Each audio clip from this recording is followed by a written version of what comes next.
गोपालपुरी नामक गांव में सोनिया और सुमन नाम की दो सहेलियां रहती थीं।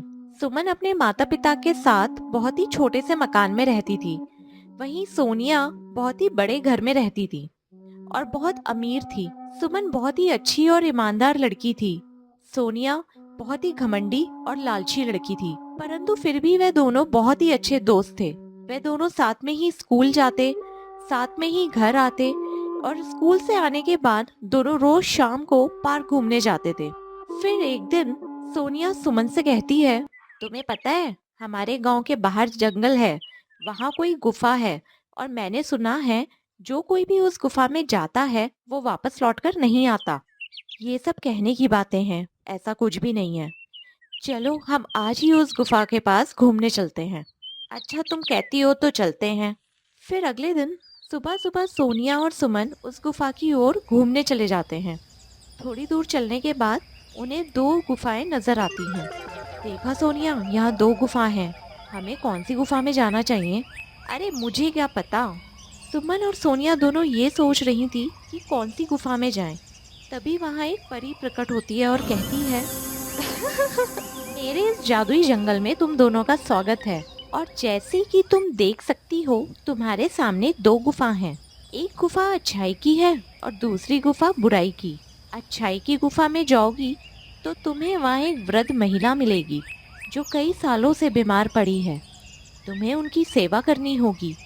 और अगर बुराई की गुफा में जाओगी तो तुम्हें वहाँ ढेर सारा खजाना मिलेगा, परंतु याद रखना उस गुफा में एक नागिन रहती है और ये तुम पर निर्भर करता है तुम कौन सा मार्ग चुनती हो, अच्छाई का या बुराई का। इतना बोलकर वो परी वहाँ से गायब हो जाती है। सोनिया, हमें अच्छाई की गुफा में चलना चाहिए। वहाँ बेचारी बूढ़ी काकी कितने सालों से बीमार पड़ी है, हम उन्हें इस हालत में नहीं छोड़ सकते। हमें जाकर उनकी मदद करनी चाहिए। हाँ तुम ही जाओ अच्छाई की गुफा में, मैं तो बुराई की गुफा में जाऊंगी। सुना नहीं तुमने वो परी क्या कह रही थी कि बुराई की गुफा में हमें ढेर सारा खजाना मिल सकता है जो हमें माला माल कर सकता है। मेरी बात मानो, तुम भी मेरे साथ बुराई की गुफा में चलो। नहीं सोनिया, मैंने बचपन से ही सीखा है कि हमें हमेशा अच्छाई के रास्ते पर ही चलना चाहिए। पैसों का क्या है, पैसे तो आज हैं और कल नहीं, परंतु हमारी अच्छाई हमेशा हमारे साथ रहती है। चलो छोड़ो, तुम्हें तो कुछ कहना ही बेकार है।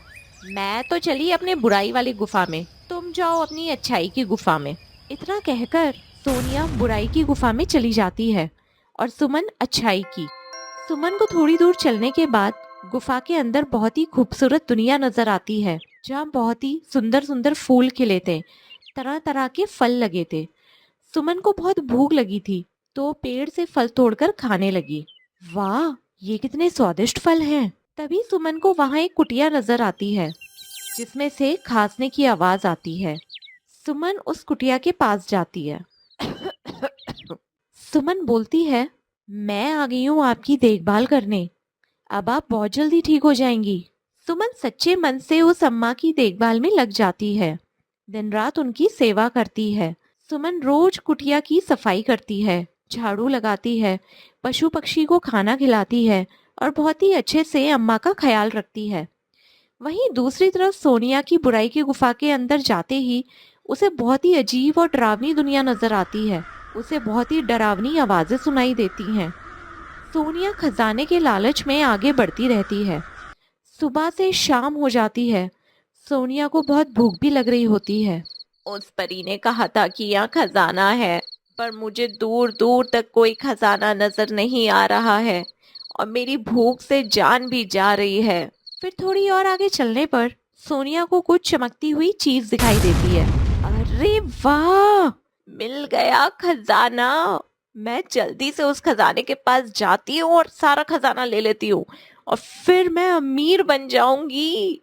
ये सोचकर सोनिया खजाना लेने आगे बढ़ती है। उसे वहां ढेर सारा खजाना नजर आता है। अरे वाह, इतना सारा खजाना। सुमन तो पागल है जो अच्छाई की गुफा में चली गई। अगर वो मेरे साथ बुराई की इस गुफा में आती तो उसे भी इतना सारा खजाना मिलता। पर कोई बात नहीं, अब ये सारा खजाना अकेले मेरे का होगा। ये सोचकर सोनिया जैसे ही खजाने को हाथ लगाती है वो खजाना गायब हो जाता है। अरे ये क्या, ये खजाना मेरे हाथ में क्यों नहीं आ रहा। इसी प्रकार सोनिया जैसे ही खजाने को लेने के लिए हाथ आगे बढ़ाती है, खजाना गायब हो जाता है, और अगर हाथ पीछे करती है तो खजाना वापस आ जाता है। अरे ये क्या हो रहा है मेरे साथ। तभी उसके सामने एक नागिन प्रकट होती है। ही ही ही, लालची लड़की, अब तेरा लालच ही तुझे ले डूबेगा। अब तू यहाँ से जिंदा बचकर नहीं जाएगी, और मेरा भोजन बनने के लिए तैयार हो जा। मैं कई सालों से भूखी हूँ, और आज जी भर कर तुझे खाऊंगी। हा हा हा।